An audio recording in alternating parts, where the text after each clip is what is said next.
Mark, is the market really crashing? The market is not crashing, but specifically we're in North Pinellas County.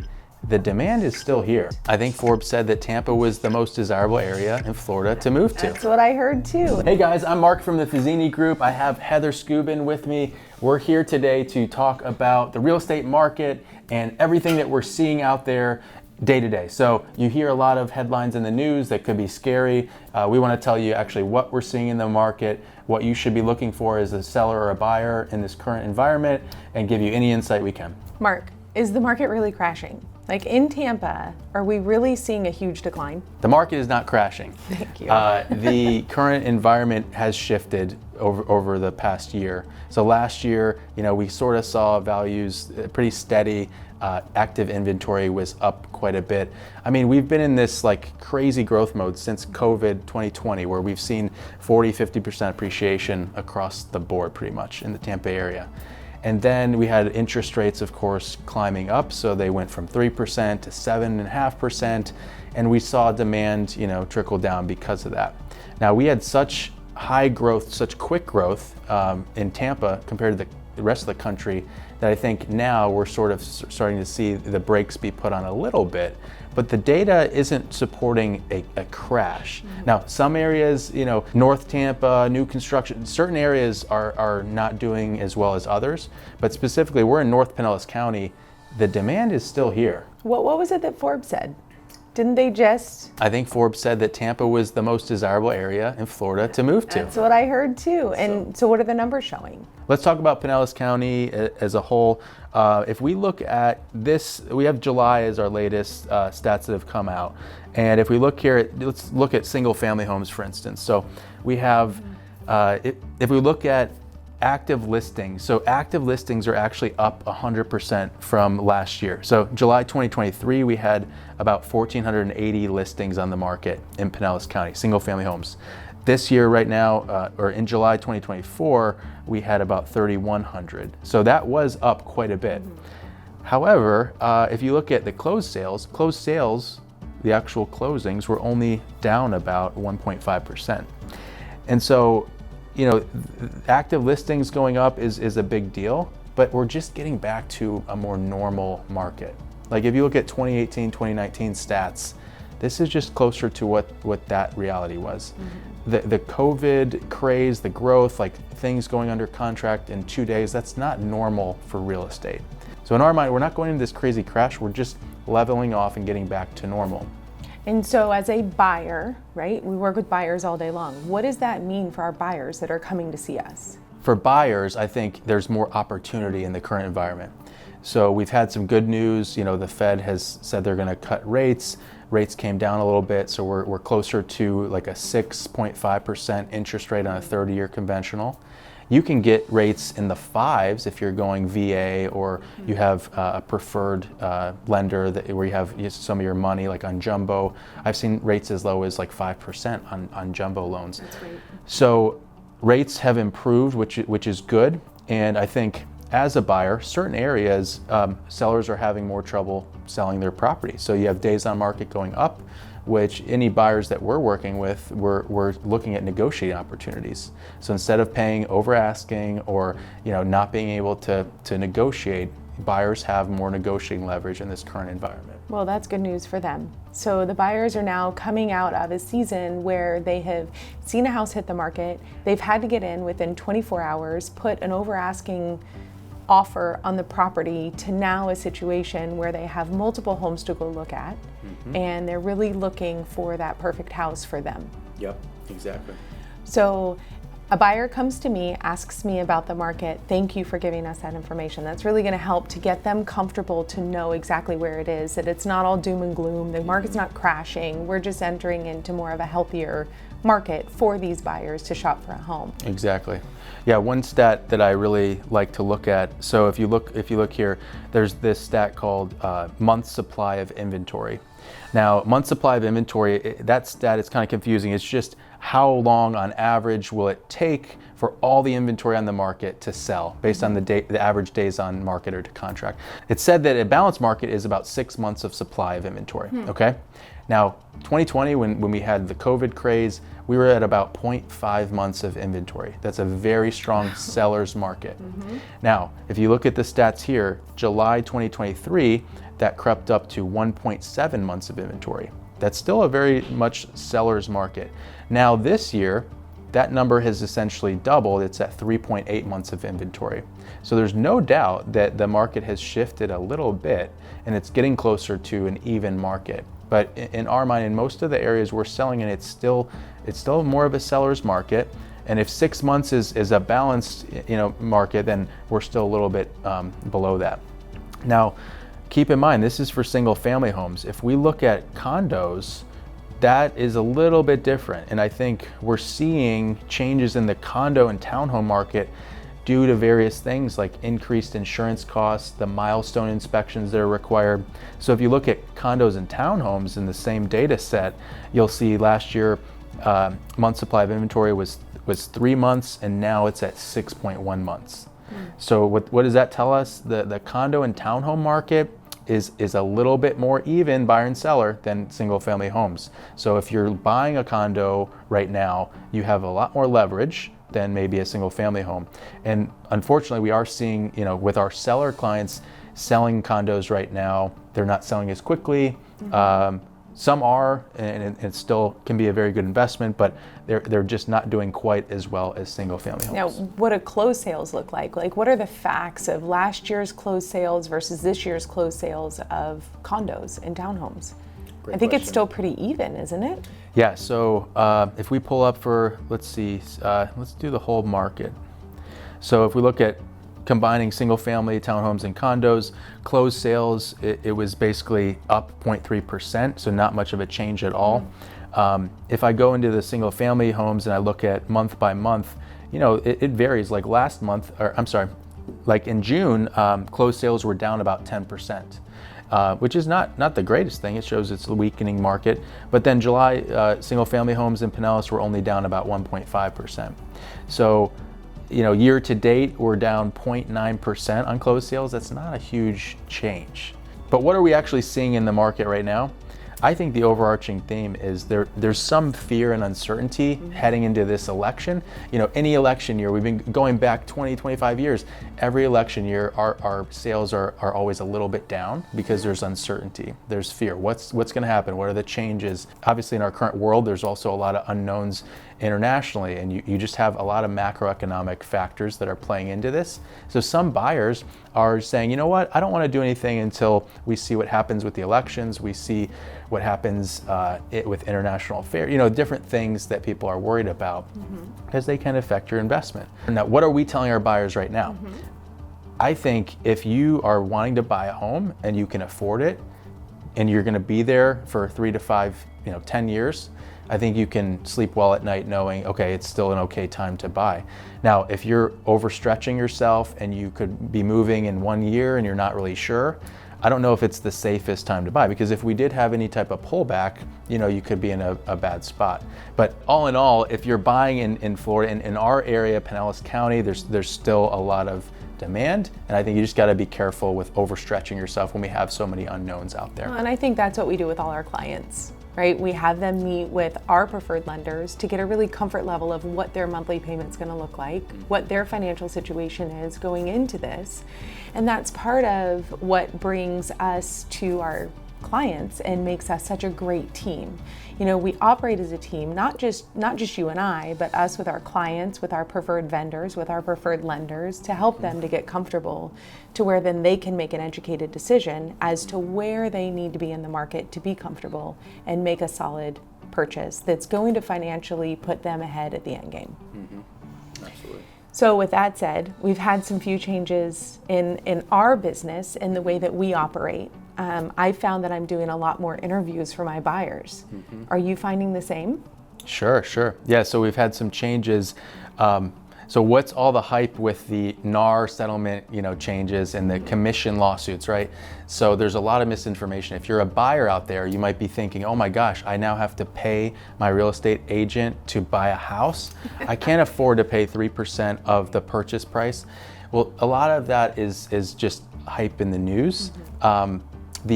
there have been some substantial changes. I'll go over them right now. Okay. The biggest change, we can no longer advertise commissions on the MLS.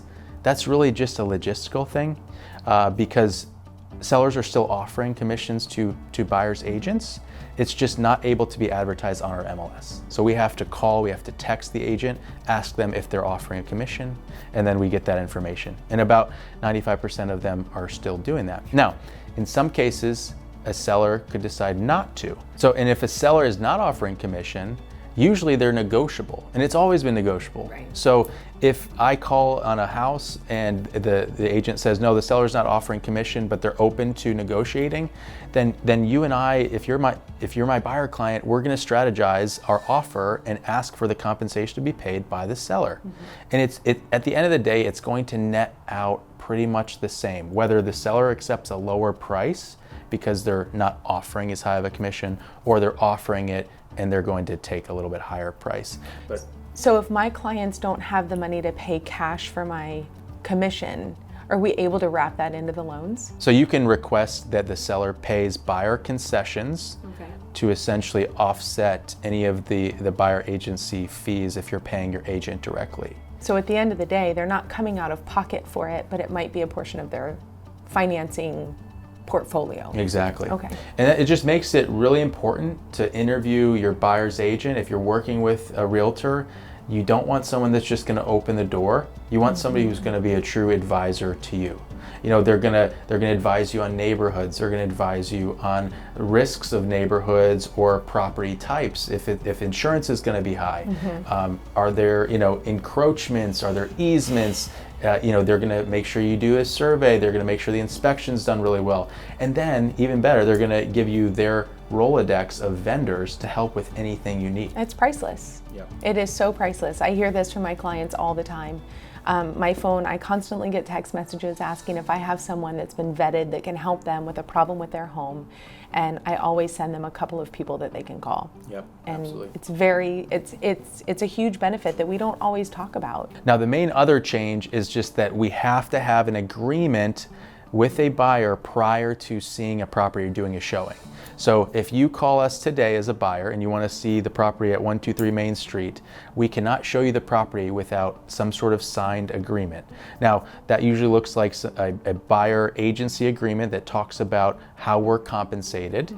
And that could be an agreement that you're going to work with us exclusively for a period of time, but you don't have to commit to a long-term contract with a buyer's agent. We have what's called a touring agreement or a single showing agreement. So you could actually just sign an exclusive for that one property, or you could sign for a 2-week time period to tour properties with an agent. So if you're out there and you're so afraid of having to commit to one agent and agree to pay them a 3% commission, that's not really always the case. You need to make sure you know your options with that. Now, the next step is what is something worth? Buyers want to make a good investment. Sure. So how do you help them make the best investment for their family when you're looking at properties? Oh goodness, Mark, we do a lot of stuff behind the scenes for that. We use a few different databases to get hardcore numbers. We use, the county websites. We use our proprietary information through our MLS to create spreadsheets, to create market analyses for our buyers, to look at hard numbers, to decide, okay, in this area, what are these houses selling for? But another layer of that comes with, we're so in tune to looking at appraised values. And we do kind of like a behind the scenes quick appraisal to come up with those numbers. This house sold and it had a pool, but this one doesn't have a pool. Or listen, this one had top of the line cabinetry throughout and beautiful flooring, and this one's kind of builder grade. So how do you determine that? Well, looking at hundreds of homes every year, selling hundreds of homes every year, that's where our expertise is invaluable, of layering those different aspects of the market analysis on top of each other to then come up with a real value. So if you're looking to buy a house that is already turnkey and ready to go, we can use the straight stick numbers. But a lot of our clients these days like to put a little sweat equity into a house. Sure. So then we look into, all right, well, we've worked with all these vendors. We've done plenty of homes that needed new floors and new paint and new kitchens and new bathrooms. And so helping them to decide what those numbers look like on the flip side. So we need to purchase at X, add Y to get to Z. Yeah. And that's where the equation and the way that we layer all of our data together helps us to best advise our clients on the right purchase price. Yeah, because you don't want them to buy at a certain price, put a bunch of money into it, and then not be able to sell it in the future, or be way above the comps for the neighborhood or something. You know, I do have investors that consistently come back to me. So I want to say, like, I might be doing something right with them.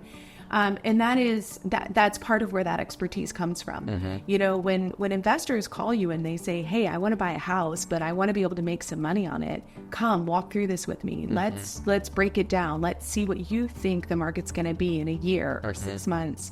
And we're conservative, you know, so we always want to make sure that we're on the conservative side to protect our investors, because we always do want them to come back. You know, the referrals are the bread and butter of our business. And so by protecting their investment, by helping them to make some money, it's not only helping him, but it's also giving us awesome market insight as we help all the rest of our buyers. Yeah, and it's like anyone that's buying, let's say a home needs a new roof or it needs a new kitchen, you know, we want to be confident in the fact that we can buy it at a price that allows them to do that and still be at a good value for the neighborhood or for the area. So, what else is important about like knowing what to pay for a house? Like you look at the comps, but what else? Yeah, it definitely comps, but having market knowledge, like we know the best neighborhoods. We know the neighborhoods that are going to bring the extra value to the homes. There's a lot of niche markets in the area, and knowing those niche markets and knowing where to look for the homes that are so desirable that people will pay a premium for them, is helping our clients make a really good investment. You know, making sure that if we're looking in Dunedin, well, there's certain parts of Dunedin that bring a much higher value than others. When we're in Palm Harbor, we really, frankly, across Pinellas County, we sell hundreds of homes knowing what the niche markets are, knowing what the masses of buyers are asking for or what they're looking for.